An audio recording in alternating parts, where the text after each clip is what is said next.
Right. You've also touched on a very logical point, and I think it's the one that if it's in front of a court, the accused will be completely acquitted at that point, which is the original sin, which pretty much Christianity is predicated upon.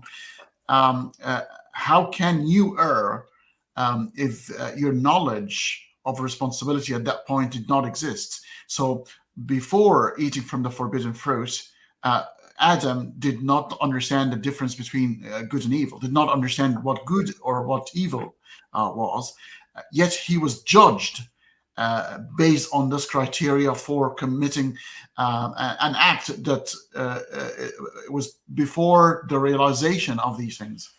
It's a massive flaw in the story, and it is pretty obvious when you think about it. Although I never thought about it until, a few years back, and I was like, oh yeah, that's really weird. In fact, the whole story doesn't make sense. But that's kind of what you expect in mythological stories, right? When you look at all the different pantheons around the world, and you look at all the mythological stories, there are behaviors and things that happen that are just like, well, that's a bit weird.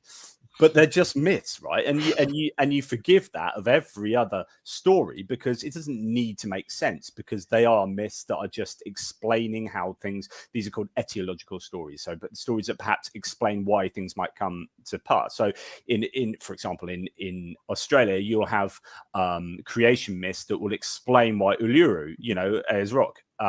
Exists, right? So you have these stories, these just so stories that explain stuff, these etiological stories. They exist in the Bible as well, incidentally. The pillar of salt explains literally a rock and also the saltiness of the Dead Sea and all sorts of stuff. So there are etiological stories all over the shop. But these stories, they are just not supposed to be 100% sensible with plots and themes that make total sense, because they're not true. They're not reality. They're just someone making stuff up, or communities making stuff up, or things evolving over a heap of time. Now, no one likes to say that as a Christian of their own Bible, or a Jew of their own Bible, or a Muslim of the Quran. But, you would happily say about that about every other religious myth or story. And so it's just, this is called the outsider test for faith that John Loftus has written about, which is you should apply your critical faculties, hey, see what I did there, to your own religion in the same way that you apply it to every other religion.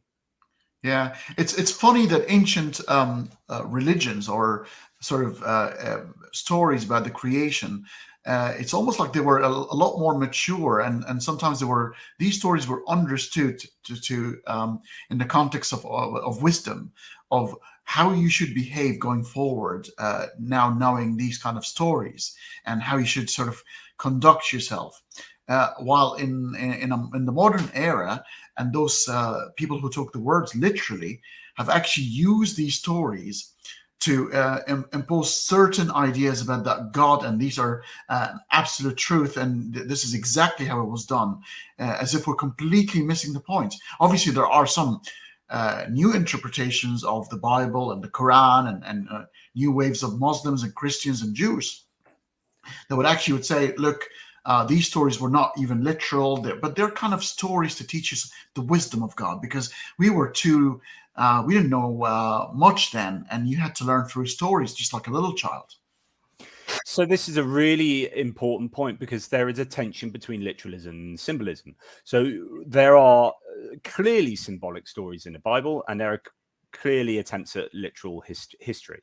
The problem is we are now living 2,000 years later plus, and we don't necessarily know, like, prima facie, which ones are supposed to be symbolic, which ones are literal. And then you get sort of believers who are literalists, biblical literalists, which is like, well, all of it's historically true, even the obvious mythological trope stories, all of it's literally true. And it's like, well, there's a lack of clarity there, and you get another. So this is an issue to do with just the nature of history, really. The fact that we're 2,000 years later, we are not the intended.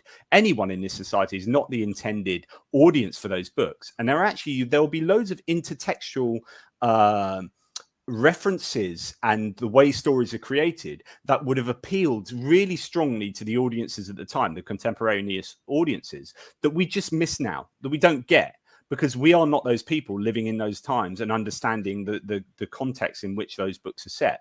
And that means that those biblical stories don't do their desired, don't fulfill their desired objectives on us, because we are not the correct audience. But the problem is, it's been canonized to become this like set of books that should be universally true forever. And I think that's a really problematic approach to take.